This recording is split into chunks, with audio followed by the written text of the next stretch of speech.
Hello, everyone. This is Maureen Dobbins, the Director of Health Evidence and also a professor in the School of Nursing at McMaster University. I think we'll get started with the webinar now, and maybe a few more folks will be joining us as we go. So we're really pleased that you've joined us this afternoon to talk about family-based programs for preventing smoking by children and adolescents. What's the evidence? So this afternoon we will be specifically focusing on the review conducted by Dr. Roger Thomas. It's a recently released Cochrane review, and this is the page on health evidence where you can access a quick synopsis about the review. And so we're really pleased to have Dr. Thomas with us today presenting his results from the review, and he'll be going through that in just a few moments. Just a little bit of housekeeping as we get started. We really encourage you to post your questions using the chat function and setting it so that your questions will go to all as opposed privately to the host. That way everybody will see those questions, and then after we go through the presentation, we will entertain questions, although if there's if I see any significant questions, I'll be monitoring for that as Dr. Thomas goes through his presentation, then we can also stop at a few points and entertain those questions. We do recommend for an optimal experience that you use a wired internet connection versus wireless. So if you are having any troubles today, that may be an issue. So if you have an option to connect wired, that is better. And then there also is really if you are experiencing difficulties, the best way to get help is to call the WebEx 24/7 helpline, which the number is included here, but we will also post that into the chat display box so that if you are having trouble during the webinar, you can access that. If you do have a particular issue, you can also send that question in to us, and I have some folks on standby to see if there's anything that they might be able to help you with directly about that. So in terms of who we have on the line today, we've actually looked at those who registered to attend the webinar, and that included public health nurses, health promoters, physicians, policy analysts, social workers, as well as researchers. So really fantastic to see such a wide variety of folks on different interests wanting to learn more about these family-based interventions to prevent smoking. I also have to mention here and say thanks to the health evidence team. As you'll see here, Heather Hudson and other folks who really play a key role in keeping health evidence maintained, as well as helping to prepare for the webinar today, as well as, so just a big thank you to them. It's really a team effort in terms of putting on a webinar and monitoring the system as we go through the day. So just really quickly, for those of you who may be new to health evidence, healthevidence.org, our mission is to really support evidence-informed decision-making, primarily in public health, although the evidence collected here may also be relevant to other disciplines and settings. And the primary goal is really to make it easier to find the evidence on the effectiveness of public health interventions, to appraise its quality so that it can more easily be integrated into the decision-making process. The specific attributes of health evidence is that it saves you time in that you don't need to go to the individual databases, large databases, to find evidence at the review level, so synthesis evidence that evaluate any intervention related to public health. It's at any given time, we may only be 1 to 2 months behind the actual current publication of reviews, and so at any given time we may only be short 1 or 2 reviews, and in any particular area, likely not any. You will only find in health evidence evidence on the effectiveness of public health interventions at the systematic review or meta-analysis level. So it's easy. It's a much smaller database. It's easier to find. We're very transparent in the process that we use. If you come onto the site, you can easily see what our search strategy is, how we decide what is relevant and will be included in the site, as well as how we assess all the reviews for methodological quality. We've also been helping to support evidence-informed decision-making in public health for many, many years now, and we also recognize that while having access to the best available evidence is really important, it's really just one part of a very complex decision-making process. And so what you will also find on health evidence are a variety of tools and resources that we have developed in collaboration with public health units that have engaged with us around putting this evidence into practice. In some instances, they've been modified and tweaked for use by particular organizations. And so all of those resources are freely available for you to access as you need them on the site. And certainly over the years, we've encouraged the public health community to provide us with comments about how the site functions. And on an annual basis, we collect all of those suggestions and then do our best to continually tweak and improve the function of the site. So we feel we've put together something that's very intuitive and easy to use by public health professionals, but of course always happy to hear your thoughts on how we can continue to evolve and improve. I always talk about this model, the model for evidence-informed decision-making, to just give you a snapshot of the picture I have in my mind of what we're talking about when we say evidence-informed decision-making. And it starts with an understanding that public health decision-making, as I've said earlier, is extremely complex. And this is a way to illustrate, we understand that decision-making is comprised of many different kinds of information and evidence, one of which is that lower left-hand oval of which is research. And so really what health evidence does as a repository is to make it easier to find one component of that research bubble, which are systematic reviews evaluating public health. We also know, however, that you would be looking for the local context and community health issues. You're also wanting to know and search for information on community and political preferences and actions, public health resources, both financial and human, and that it's your public health expertise that then compiles the information from all of these sources to make tailored, feasible, appropriate decisions for your local context or regional context, depending on where you're coming from in the country. Just to set the stage, therefore, an understanding of the scientific evidence that we will be discussing today, we understand is really one component of a much more comprehensive search for information. And then, of course, within that process are the 7 stages of evidence-informed public health that is advocated by the National Collaborating Center for Methods and Tools, which is funded by the Public Health Agency, and also of which I'm the scientific director.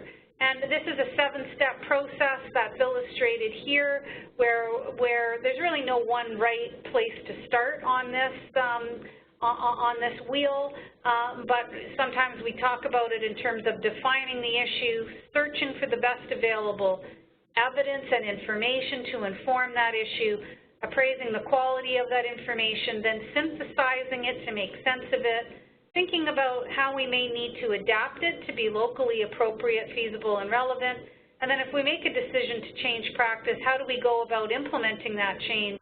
And then finally, how do we evaluate that? So that's always in the back of our mind, this process of how we can think about assisting public health professionals to use evidence. So I'm just, before we really get started with the presentation of the results of the Cochrane review, my question for you is if you have heard of this acronym PICO, or sometimes PICOS, before. And we've just opened up that poll. I'm going to give you a moment to provide a response if you've actually heard of this before. And of course, what I can see coming up in front of me are the results as folks provide answers to that. And basically what we're seeing is it's fairly close in terms of about 50% not hearing it. So about 50-50 have heard of it, and the other half of you are not familiar with it. And so just to put some context around that, so PICO really provides a framework for us to think about how to answer a question about the effectiveness of an intervention. So it really provides a framework where P refers to the population that we are specifically interested in knowing something about. And I'll talk about situation in a moment. And the I in this case is what intervention or interventions are we interested in knowing something about for that population? What are those interventions being compared to? So this could be to a different intervention, or it could be to the standard care, or it could be to nothing else that may be offered. And then the O refers to the outcomes. So what specific outcomes are you interested in for that intervention and for that population? And then sometimes we may be particularly interested in specific settings.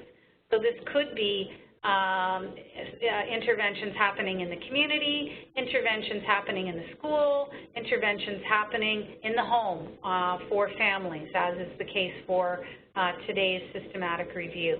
So what the PICO framework allows you to think about is how do we go from knowing we have an issue that we want to do something about to really defining what exactly it is we need an answer to by understanding our population intervention comparison and our outcomes and the setting. Sometimes we might also identify a timeline for that. So we might want to know 1 year post-intervention or something even longer term than that. We could also set that. What PICO also gives us after we've identified these terms is it gives us a starting point for conducting our searches, whether it's in health evidence or in any of the large databases. If you were to find yourself there, it sets up a beginning set of terms that you could be searching on. And also what I've heard when I interact with public health librarians is, again, when they receive a request to conduct a search that's formulated along a PICO framework, this really helps them in really defining and looking for more specifically what your needs are. If your question was more focused on a type of qualitative question, so you want to understand the lived experience of a particular population with a phenomenon, then you might be interested there in the situation. We could also be thinking about, as opposed to interventions, if our question was more about what are the risk factors of being exposed to a certain factor and its relationship to a health outcome, then we could exchange that I for an E, which really represents exposure. So I'm just going to ask a couple more questions here throughout the webinar, and our question here is, how often do you use systematic reviews to inform a program, intervention, or services? So you have a variety of options here, from always, often, sometimes, never, or you don't know what a systematic review is. So I'm just going to give you a couple of seconds as I see many of you are already starting to answer this question. We integrate these polling questions into the webinar as a way to really continually engage the audience with us as we go through the webinar.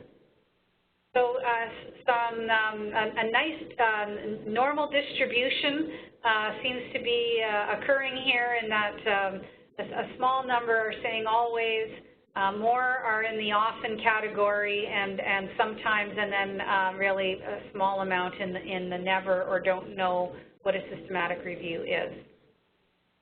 So I'm in a moment going to pass the mic over to Dr. Thomas. Dr. Thomas is a professor in the Faculty of Medicine at the University of Calgary, and also very involved with the Cochrane Collaboration Coordinator at the University of Calgary. And again, just the review, which was published in 2015, Family-Based Programs for Preventing Smoking by Children. So I am just, if you just bear with me here for a moment, and I am now just going to pass the mic and the slides over to you, Roger. And Roger, you can now take it from there. Yeah, good day, everybody. I'm going to tell you the questions we wanted to find out and what the answers were right away, then you can go and have dinner. So the first question was, are interventions in families to prevent children smoking effective? The answer is yes. If you combine a family with a school intervention, is it more effective than an only family intervention? The answer is yes. And the next question we wanted to ask was, are more intensive family interventions more effective than less intensive ones? And the answer is yes. I'm also going to tell you that we found 27 randomized controlled trials, but we were only able to do meta-analysis, 12 of them, because all of the others presented their data in a way that you couldn't pool it. Also, quite a few of the studies presented data in a way that you could not extract information from. They didn't provide the ends of groups, and we call that wasted research. So Woody Allen says, some people drink deeply of the river of knowledge, and others merely gargle. So we're now about to find out what the family researchers have done. Are they providing you with a river of knowledge or merely a gargle about the effectiveness of prevention in families? So we looked at kids 5 to 12 and adolescents and their family members. So we looked at interventions with children and their family members, or either children or family members, to stop them using tobacco. This is very important. Quite a lot of the literature jumbles up children who've never smoked, children who've experimented, children who've stopped, children who started again. Very hard to judge the effectiveness of an intervention. So it's very important that we looked at what's called a pure prevention cohort. And then we compared it either to no intervention at all, the control group got nothing, or a school intervention. Okay. So I guess you've got a poll question here. Right, so thanks, Roger. So I'll just jump in. So we just want to, before, well, I guess now we've kind of told you a bit of the results, but prior to coming to the webinar, we just want to know your thoughts on family-based interventions prevent children and adolescents from starting to smoke. Just like to hear your thoughts on what you believe to be true of that, of those types of interventions prior to the webinar. And Roger, if you want to then continue on now, feel free. Right. So we're going on to slide 18, which is the outline. Going to give you an overview of all 27 trials, give you the results for family interventions compared to no intervention, family and school interventions compared to school interventions. And then you're probably curious to know exactly what did they do. And we looked at high intensity, medium intensity, and low intensity interventions. And those will come at the end after Maureen has taken over again. Quite a lot of detail there. If you want to run a program, you'll certainly want to know what they did and is it relevant to your resources and situation. So 12 of them were randomized trials in which individuals were randomized. 15 of them were clusters in which groups of people were randomized. And you must control for the clustering because people could speak within the cluster, and that might account for the success of the intervention rather than most of what you did. Very significantly, 23 of the trials were in the States, 1 each in Australia, India, Netherlands, and Norway. So we've only got 2 continents, nothing from Canada. Sorry, we've got 3 continents, and only 2 countries in Europe. Tremendous variation in follow-up. Some follow the kids up for 6 months, which is the minimum we expect for a smoking prevention program, to 29 years, and you'll find out why some of them had such a long follow-up. Very significantly, 20 interventions were tested only by 1 randomized controlled trial. 3 trials tested the Strengthening Families program. 2 trials tested the Family Resource Center. You put a resource center in schools for families. And 2 trials tested the Smoke-Free Kids program. So everybody did their own thing. Everybody had an idea about, yes, let me design a family intervention. One of the important things in science is to build on what other people do.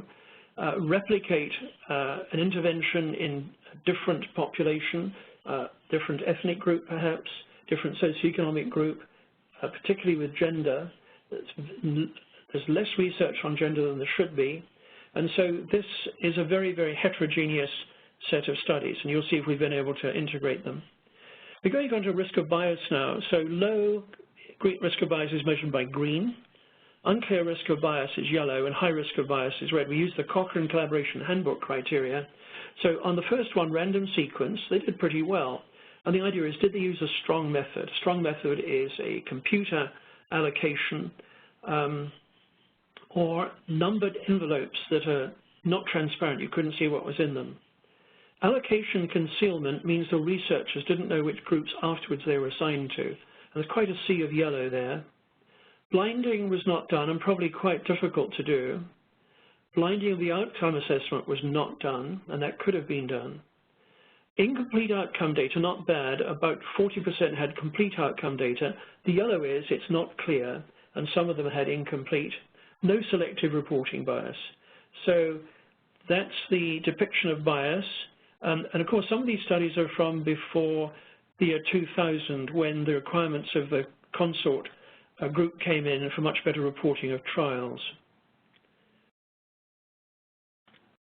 Now, very importantly with any psychosocial intervention is, did the people delivering the intervention have very thorough training? And also, do they measure adherence? So one way is to go into the family sessions with the protocol and the manual and tick off, yup, they did every one of the components, they were completely delivered. There was one very good trial in schools that actually measured what the participants thought about it. Did they like it? Did they like the instructors? Were they engaged by it? So 10 studies reported good adherence to training and intervention, 13 reported intermediate levels, and 4 no evidence about adherence or minimal adherence. So we have either good or intermediate adherence in 23 trials. So it's very important to know whether the complete intervention was delivered. I'll give you an example of a high-intensity intervention. And FOSCO tested the Family Resource Center in schools. So they trained a parent consultant in the family checkup model. And if Heather and Maureen want to, I can send the PDFs to them of selected studies so that you can look them up and see exactly what the intervention was. So the parent consultant collaborated with the parents, identified youth at risk, it's the detection part that Maureen was talking about, and referred at-risk students for counseling. So that's very good. Then the at-risk adolescents and families participated in 3 motivational interviewing sessions to identify family strengths and weaknesses, motivate the parents to improve parenting, and engage in intervention services. Then there's feedback about the assessment results, and that gave people an opportunity to select interventions tailored to unique needs of each family. And you'd say that was a pretty family-oriented intervention and pretty high intensity. Now here's a medium intensity one by Bauman, the Family Matters one. 4 booklets mailed to participants. Now, quite often in the study, there's no record of whether the booklet was received or whether they even opened it. But 2 weeks after each booklet was posted, a health educator telephoned a parent, encouraged the participation of all family members of the program, and answered questions. You can see that's not such a strong intensity intervention as the first one.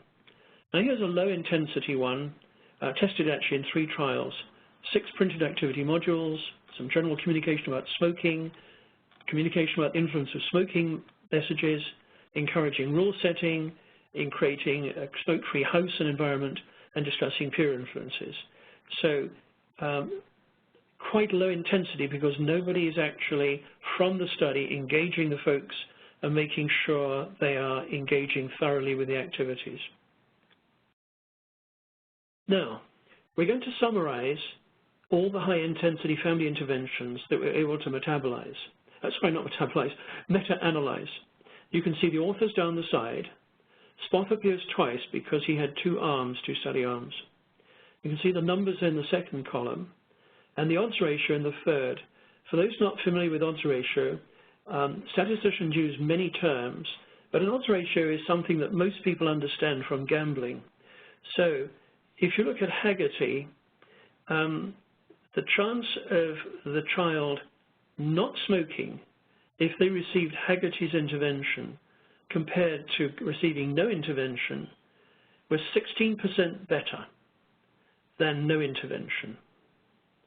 Now, we're going to discuss the idea of a 95% confidence interval. You might ask, well, Roger, how confident are you in that statement?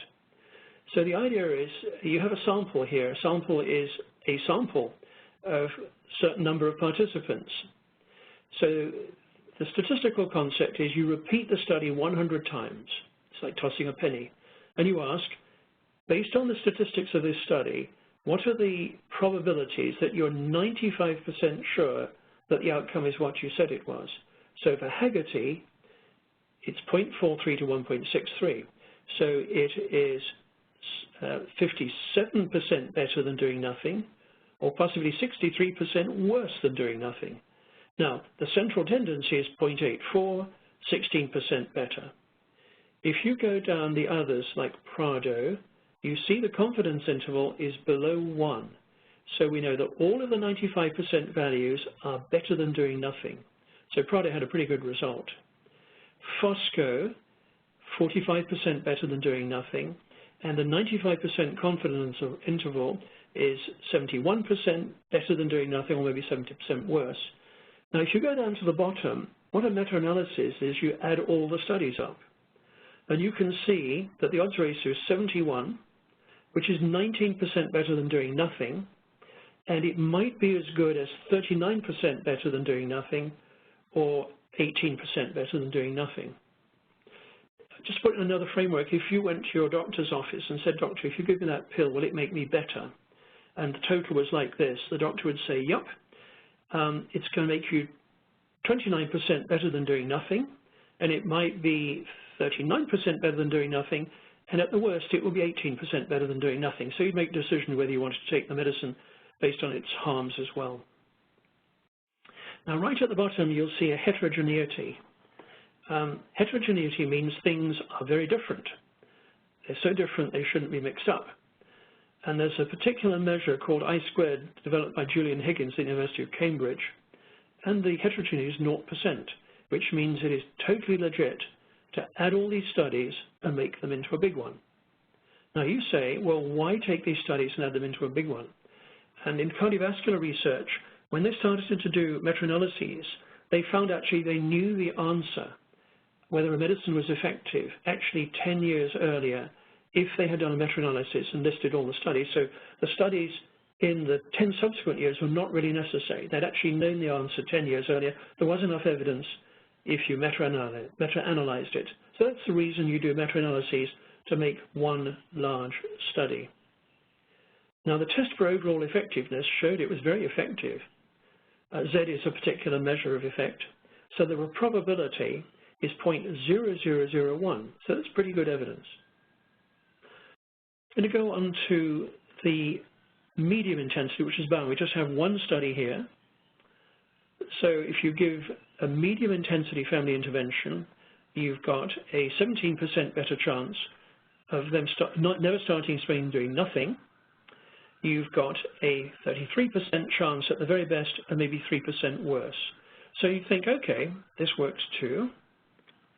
Now, we have a couple of low intensity family interventions, and when you club them together, they have a 23% chance of preventing the child, better chance of preventing the child smoking than if you did nothing, and maybe as good as 39%, and maybe as little as 3%. So the heterogeneity at 55% is acceptable. There are rules in the Cochrane Collaboration Handbook about what is acceptable. This is very acceptable. And it's still significant, probability at the 0.03 level.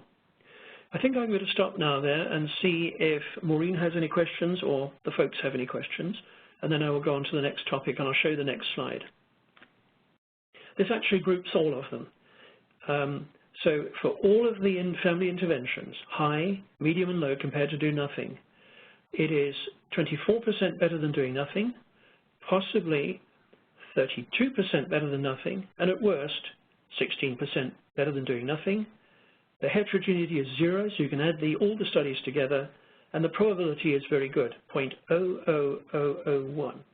So when we look at giving a family intervention, high, medium, and low, the ones that we could pool, the answer is yes, they're effective.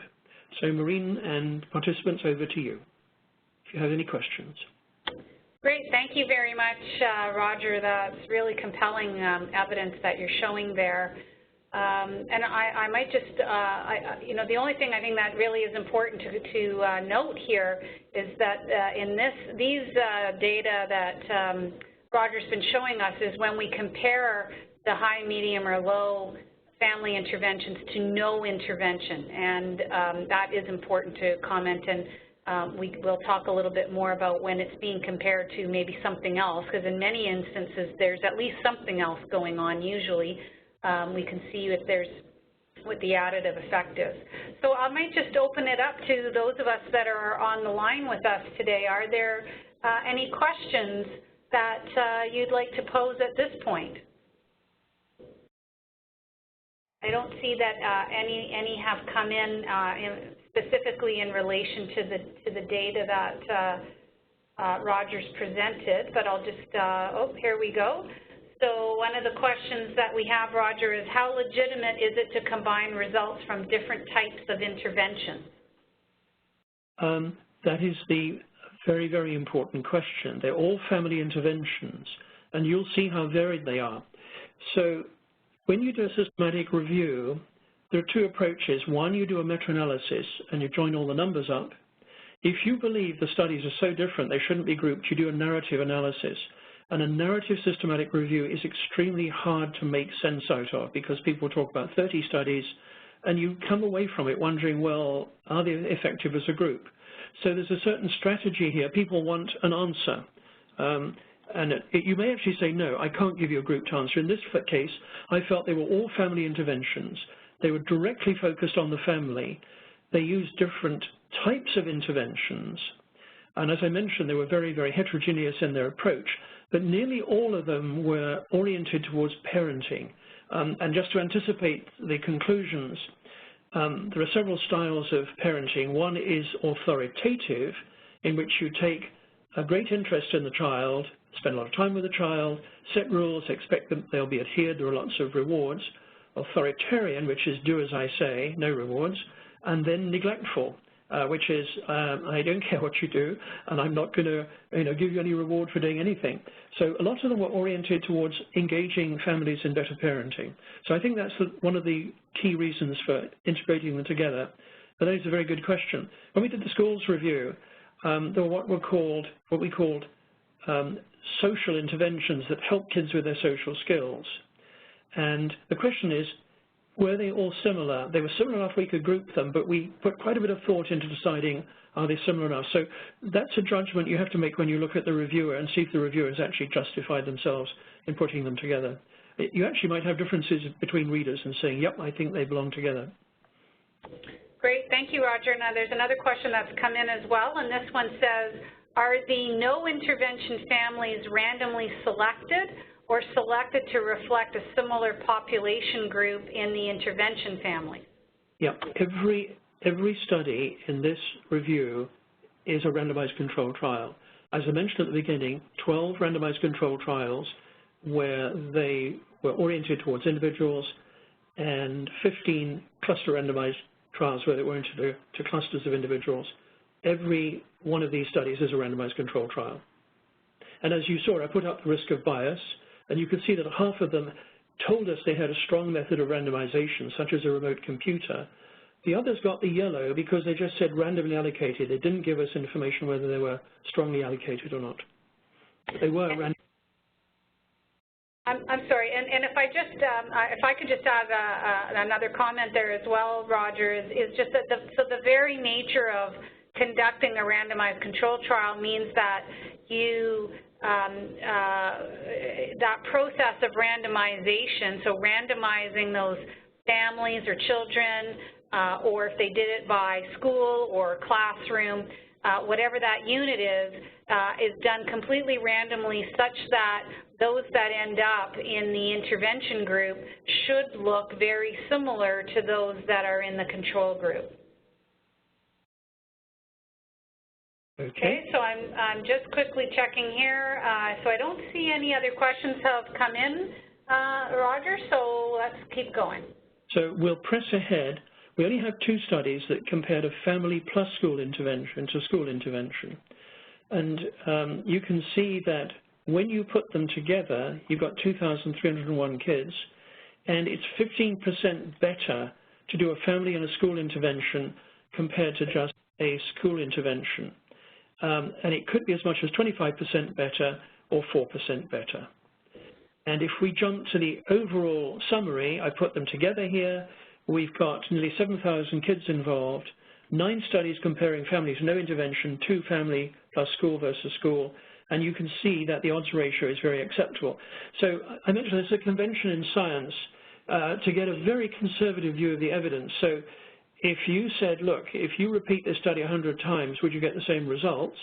The 95% confidence interval is quite narrow here. It's only 21.21 units apart, and the odds ratio is favorable. It's 15% better than doing nothing. That's actually a pretty good result in medicine and psychology.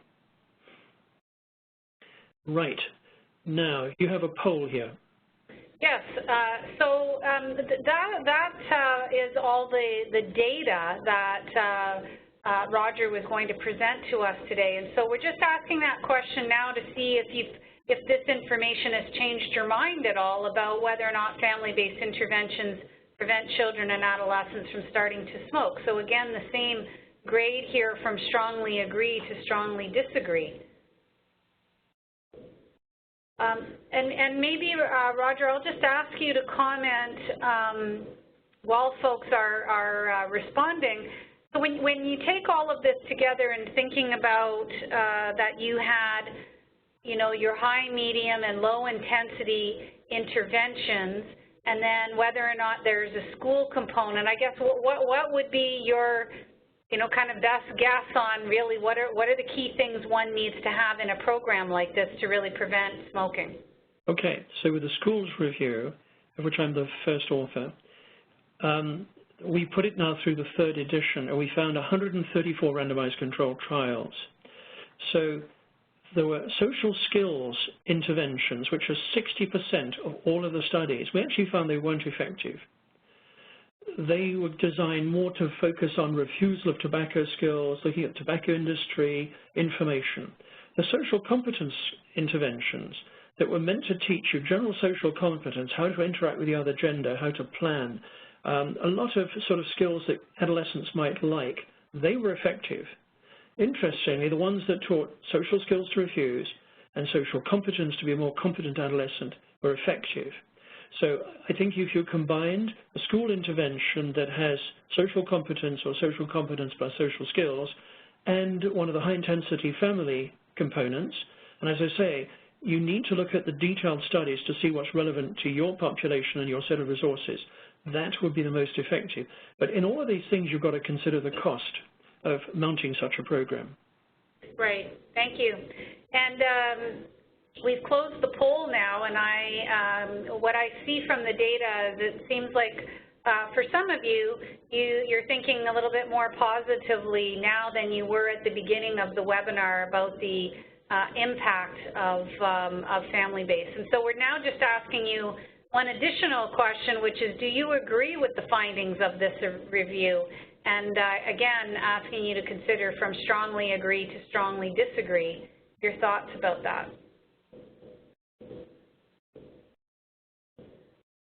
So maybe this question will put you on the spot a little bit, Roger, but how in the response that you just gave, and then the indicating, you know, looking more closely at particular interventions within those studies, how do you avoid what we might refer to as cherry picking? So, you know, I really liked what they did in this study, so now I'm going to go look at that one. Are you talking about myself as a reviewer and other reviewers, or are you talking about people who might use the study? People who might use your meta-analysis. Okay, so I should mention that the systematic review meta-analysis is based on the entire world's literature, back to the start of all the journals, in all languages. So it's a comprehensive review of the literature, and that's also true of the schools review. So we have no question that we found every study. We went to an extraordinary amount of trouble. Like the schools review, we sent 600 emails to authors to get extra data. And we analyzed all the data so that we had pure prevention cohorts. So now, in terms of applying it to public health, it's clearly wrong to take an intervention that is inappropriate for your population. If you're focusing on one gender, then if you don't have an intervention that helps you focus on a gender, that's an inappropriate study. So I think it is finding the appropriate study. Most of them are quite discrete. It would be quite hard. Well, you might decide, okay, I want the school intervention, where I have a school intervention with a sort of counseling organization where I can get parents to get counseling in school about their kids and leads them an intervention. That may be the model that my public health unit likes. So I think it's not a question of cherry picking. I think it's, as you hinted at the beginning, it's appropriate use of current research that will fit your population and the resources available to you. Great, thank you.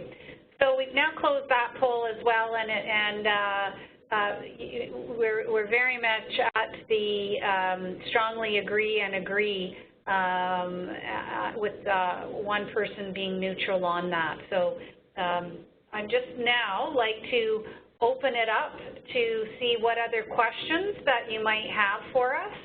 And I see a couple here.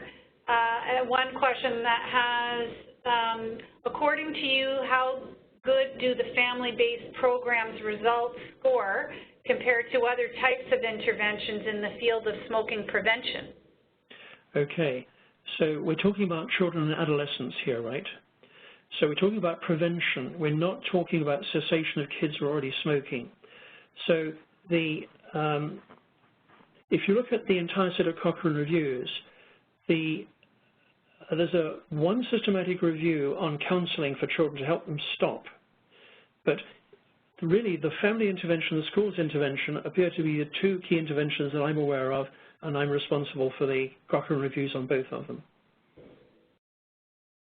Great, okay. And then another question we have that has come in is, every study in this review is a randomized control trial, meaning randomizing participants leads to intervention and control groups being similar. Oh, I'm sorry, that was an answer. Whoop. So here, the question is, are the results any different if you stratify according to whether the parents smoke? It's a very, very good question.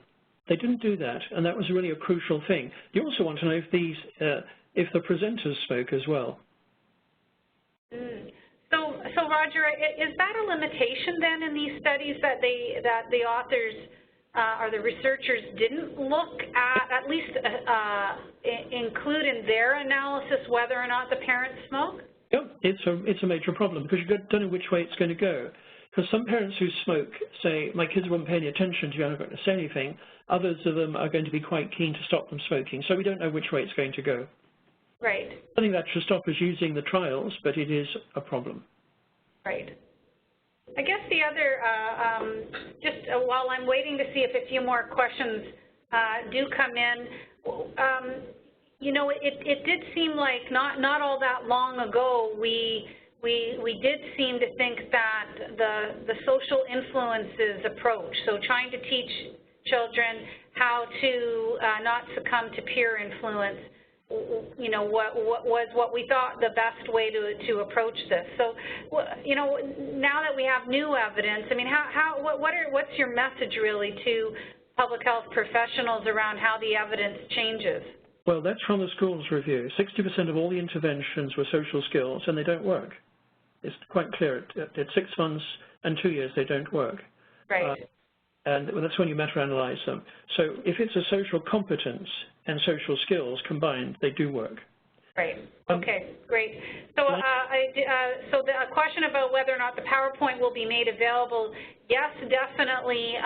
Following the webinar today, the PowerPoint as well as the audio file from today, and what you will have seen is as we answer questions, the responses to those are also being typed up. So all of this will be put online through Health Evidence, and you and others who may have missed this will be able to access that. So I see that there's a new study that's come up now, so I'll just hand it back over to you, Roger. Okay, yeah, I'd just like to very briefly go through some of the successful high-intensity interventions, give people a flavor of what they might like to use and what not. So I'm going to go to slide 37. Has everybody got slide 37 that says Cullen 1996? They will, yes. Yeah, okay. So very briefly, very unusual project in which a general practitioner did 20 to 30-minute interviews with new mothers over 4 years. And the idea was to sort of teach self-worth to the mother, self-acceptance, foster gentle interaction with a child, positive attitude to modifying her child's behavior. I see a lot of parents with young children. I see this tiredness and stress. So this would be a very interesting intervention. But they followed them up for up to 29 years, which is a spectacular, really quite unusual study. Next one, we're going to go to the Family Resource Center in schools. I told you a little bit about that. I'm not going to replicate what I said before, but it really is a complete service. That might be very interesting to some of you. You've got to train the parent consultant, but the idea is the consultant works with the parents. They identify the at-risk youth. They do motivational sessions to identify family strengths, and that directly feeds back into interventions tailored to the unique needs of each family. People like that. They like to be treated as individuals. Haggerty was a very interesting study. There's a Parents Who Care workbook, and they did 7 chapters in 7 sessions. So this actually will be very, very usable in public health context. You can read as well as I can. There are 2 formats. You could actually do it at home, and a telephone facilitator would call up and say, how are you doing? Or the parent and the adolescent met weekly in groups in schools. You can see the 7 chapters. They're pretty thorough about relating to your team. It's all about parenting and involvement. So in every session, the parents and adolescents watch the video, they practice skills, how to interact as family members, and then we're asked to practice at home. So there's one that I think would be applicable with not a great deal of work because it's all laid out in a care workbook. Now, Prado was a complex intervention looking at substance sexual behavior and reducing HI risk, and it was oriented towards Spanish families. And I mention this to show how culturally sensitive it was. They were focused on Hispanic family-centered values, which were very much loyalty to the family and, you know, listening to the seniors. And then they had a separate program, pre-adolescent training for HIV prevention. So you see, very, very focused. And then SPOF had a 7-session program, Strengthening Families, Preparing for the Drug Years program, which was very much oriented towards family function. And they compared it to another program called the Drug-Free Years. And then I'm going to carry on to one more. STORE, this is very interesting. So STORE had a program that wasn't focused on substance use at all, but they actually measured tobacco use. So they had a lot of, so if you're thinking about working with kids in schools, you can read this just as well as I can. The middle thing is whole class strategies to encourage problem solving by children in group context, decrease aggressive behavior, encourage time on task. And there were strategies for children not performing very well. This is the important bit. The kids receive points for good behavior and lost points for behavior such as starting fights. And the points could be exchanged for classroom activities, game periods, and stickers. And this worked actually. They had less smoking. And then there was another program that they worked on, the Family School Partnership. And so that's the school program with the kids, and then the Parents on Your Side program trained teachers to communicate with parents and build partnerships. The idea was, let's have the teachers bond with the parents. And they had homeschool learning and community activities weekly and 9 workshops for parents. So that's pretty intensive. So that gets at the school, working with the kids in school, but it's not a tobacco intervention. And then with the Family School Partnership, they had a couple of workshops to establish effective and enduring parent-staff relationships. So really getting to know your teacher. And very importantly, 5 workshops focusing on disciplinary strategies. It's interesting how adults are very concerned about child discipline. I wonder why. I'm going to list some high-intent interventions that had no effect. Connell did a family checkup. And I mention this because often in research, you'll find 2 interventions that appear quite similar, and you wonder why one didn't work and the other did. What you really need to know is, was it completely and thoroughly delivered? Was it appropriate to the population? And did it work like Connell? No effect for ages 11 to 17, a large effect size for engagers. Dishon, who is a psychologist, psychiatrist, did 4 different family therapy groups, but they actually probably weren't big enough to really measure if it has an effect. Now here's one with Olds, very similar to Cullen. Again, you know, working with young mothers, but no differences. So why did Olds not work and Cullen did? So can you hang much weight on the fact that Cullen worked and Olds didn't? This is why I mentioned replication is very, very important. And then REACH is the Strengthening Families program. The other 2 models of it, tests of it worked. This one didn't. I'll stop there. So I think it's very important to look at the interventions and see if they're appropriate to you. And also, most researchers do not follow up the participants to find out why it worked and why it didn't. So the why it doesn't work is that the teacher or trainer hadn't been fully trained, the trainer didn't follow the manual, they didn't engage with the folks. So you really need to do quite a lot of detailed work after your trial and actually while it's going on to find out why it is and is not working. I'm going to stop there. Great, thanks very much, Roger. There was another excellent question has come in while you've been speaking, which is, the question is, at the population health level, considering we have limited resources for the work, you know, where might we see the greater impact with either family-based interventions or healthy public policy? Well, okay. That, again, looks at the entire literature on what goes on in schools. So in the schools review, we looked at interventions in schools to have non-smoking policies in schools, which were enforced within 2 kilometers of the child. They're very effective. There have been about 12 interventions, nearly all in the States, about preventing sales to minor. I'll give you a picture of how good they are. They would have a minor, 13 or 14, going to buy cigarettes with an adult outside. And if the shopkeeper sold a tobacco to the child, they would actually get a letter from the public prosecutor saying you've broken the law. The trouble is, the focus goes off very quickly. These are studies by researchers. It's proven to work, but nobody enforces it. So in terms of public policy, policy in the schools, enforcement of no smoking in schools by everybody in the school, enforcement of no selling tobacco to minors is very effective. The school programs are effective, but they haven't really been costed out. It's quite, well, often they use teachers. So there the opportunity cost is while you're stopping them have a math lesson.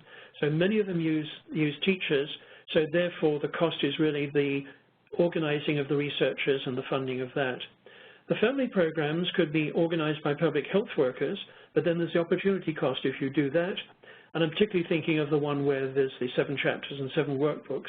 That's all laid out for you. You've still got to spend time organizing it. I've just finished a randomized control trial of screening 18-month-olds. My goodness, it was extremely hard to get practices interested. Once they're interested, a lot of work in it, got really good results. But as you know, engaging people is very hard work. So it's really a balance of, you know, what resources you have and what other projects you have. Great, thanks very much. And one final question I see here was around whether or not there was any publication bias. No, we didn't find any publication bias. When you look at publication bias, there are 3 different methods, which I will not bore you with. Again, it's an assumption. You assume there are small studies that find a positive effect. You assume that there are small studies that don't find a positive effect. You assume that there are large studies that find a positive effect and large studies that don't. A tremendous assumption. And so you'd actually do a plot and see that you have an even distribution among them. A second approach is to figure out, if you take your conclusions, how many small studies without results would upset your conclusions. And sometimes you have to add 300 small studies without conclusions to upset your conclusions. The assumption behind it, which is fairly accurate, is that journal editors don't like to publish small trials without results. So there's a certain amount of assumptions going into testing publication bias. Great. Well, thank you. I'll just make one last, so we do have a question that's come in. Were there any studies that had health professionals versus teachers delivering the school-based prevention? I believe who delivers the content is important. And what do you think about that, Roger? Okay, so in the schools review, we looked at adult presenters versus peer presenters.